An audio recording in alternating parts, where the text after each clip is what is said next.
បើសិនជាអ្នកមានមិត្តសម្លាញ់ម្នាក់ដែលស្លាប់ដោយមិនបានស្គាល់ព្រះយេស៊ូវជាព្រះអង្គសង្គ្រោះផ្ទាល់ខ្លួនរបស់គេបើសិនជាគាត់ឬនាងបានធ្លាក់ទៅឋាននរកបើសិនជាថ្ងៃមួយអ្នកបានទទួលសម្បត្តិមួយពីឋាននរកសម្បត្តិមួយពីឋាននរកសម្បត្តិមួយពីមិត្តសម្លាញ់របស់អ្នកនៅក្នុងអណ្ដាតភ្លើងនៃការទទួលទណ្ឌកម្មដល់នៅអស់កលជានិច្ចខាងក្រោមនេះគឺជាបទបង្ហាញមួយដ៏គួរឲ្យចាប់អារម្មណ៍ណាស់វាត្រូវបាននិពន្ធជារឿងប្រឌិត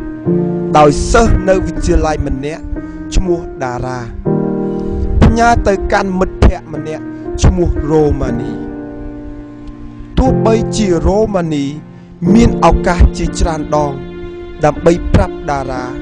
អំពីព្រះយេស៊ូវក៏ដោយគង់តែរ៉ូម៉ានីមិនបានប្រាប់គាត់ទេ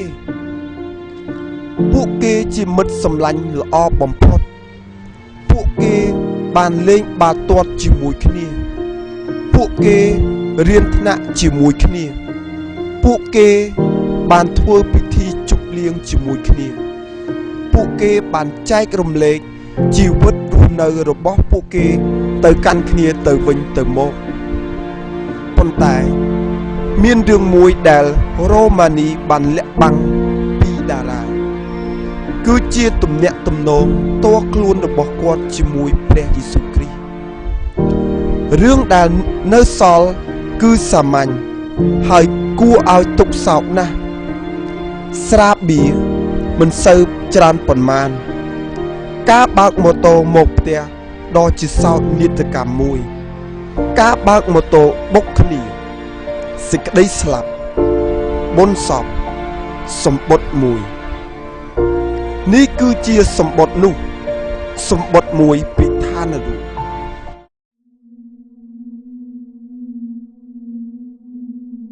ជូនចំពោះរ៉ូម៉ានីជាមិត្ត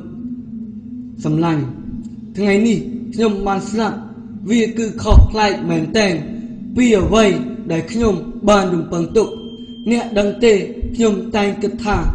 សេចក្តីស្លាប់នឹងនាំខ្ញុំទៅឯកន្លែងមួយដែលស្រអាប់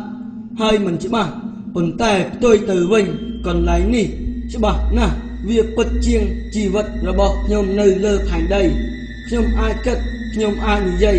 ហើយខ្ញុំថែមទាំងមានអារម្មណ៍ថាបន្ទាប់ពីគ្រោះថ្នាក់ខ្ញុំមានអារម្មណ៍ថាវិញ្ញាណរបស់ខ្ញុំកំពុងតែចេញពីរូបកាយខ្ញុំវាជារឿងដ៏ចម្លែកបំផុតខ្ញុំគិតថាខ្ញុំឮអ្នកស្រែកហៅខ្ញុំហើយខ្ញុំគ្រាន់កំពុងតែស្រមៃអំពីវិញ្ញាណដែលកំពុងចេញពីរូបកាយមុនដំបូងខ្ញុំគ្រាន់តែឈរជាជួរខ្ញុំស្មានថាខ្ញុំនឹងចោះឈ្មោះពួកគេបានសួរខ្ញុំអំពីឈ្មោះរបស់ខ្ញុំហើយបានចាប់ដើម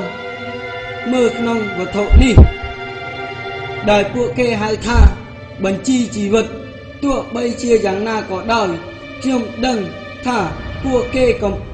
មិនអាចរកឈ្មោះខ្ញុំឃើញទេដោយព្រោះតែទេវតាដ៏ធំនេះបានឈរជិតខ្ញុំហើយបានយកដៃចាប់ខ្ញុំថែមទាំងចាប់ដើមទាញខ្ញុំចេញខ្ញុំខ្លាចណាស់ខ្ញុំមិនដឹងអំពីអ្វីដែលខ្ញុំកំពុងគិតឡើយទេខ្ញុំបានសួរទេវតាពីកន្លែងដែលកំពុង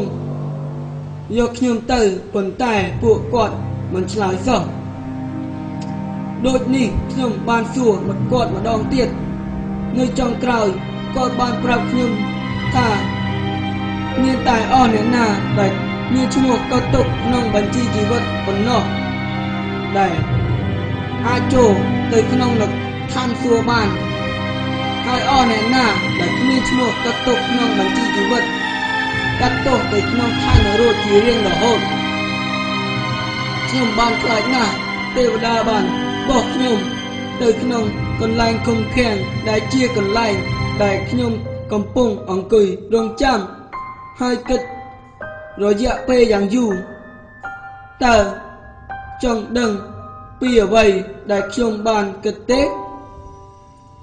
ខ្ញុំបានគិតអំពីអ្នករ៉ូម៉ានីអ្នកជាគ្រីស្ទបរិស័ទម្នាក់អ្នកបានប្រាប់ខ្ញុំច្រើនណាស់អំពីខ្លួនអ្នកខ្ញុំមានន័យថា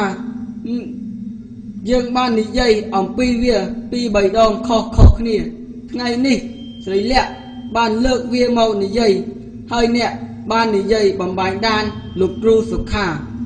បានលើកវាមកនិយាយហើយអ្នកបដូរប្រធានបទខ្ញុំ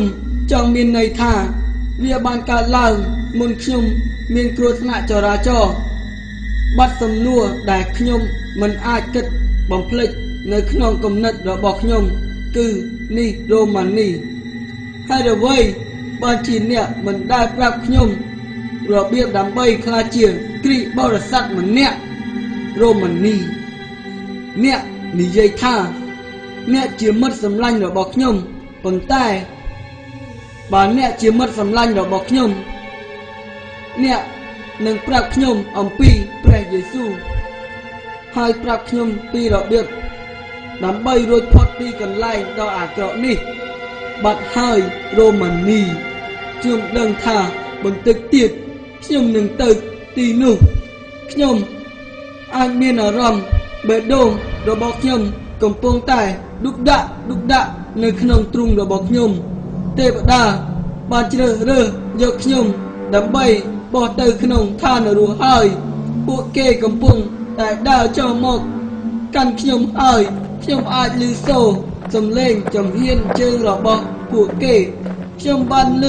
ពីឋាននរកនេះពួកគេហៅវាថាបឹងភ្លើងខ្ញុំមិនអាចឈរបានទេរ៉ូម៉ានីខ្ញុំខ្លាចណាស់ទេវតានៅឯទ្វារពួកគេកំពុងចុះមកហើយពួកគេកំពុងដណ្ដើមដាក់ខ្ញុំពួកគេកំពុងចាប់ខ្ញុំហើយយកខ្ញុំចេញពីបន្ទប់ហើយឥឡូវនេះខ្ញុំអាចធំក្លិនភ្លើងស្ពាន់ធម៌ដែលកំពុងឆេះខ្ញុំអាចមើលឃើញចាំងដែលខាងរូបឆេះនេះគឺវាខ្ញុំគ្មានសង្ឃឹមទេហើយកំពុងតែចិត្តទៅហើយបេះដូងរបស់ខ្ញុំកំពុងតែលោតឌុកដាក់ពួកគេកំពុងតែកាន់ខ្ញុំនៅលើអណ្ដាតភ្លើងខ្ញុំត្រូវវានេះជារៀងរហូតហើយនេះគឺវាពួកគេកំពុងតែបោះខ្ញុំទៅក្នុងភ្លើងឈឺណាស់ថានរកហើយអ្វីរ៉ូម៉ានីហើយអ្នកមិនបានប្រាប់ខ្ញុំអំពីព្រះយេស៊ូវមិត្តសម្លាញ់របស់អ្នកតារាខ្ញុំសង្ឃឹមថាអ្នកនៅទីនេះបើអ្នកណាគ្មានឈ្មោះកត់ទុកក្នុងបញ្ជីជីវិតអ្នកនោះត្រូវបោះទៅក្នុងបឹងភ្លើង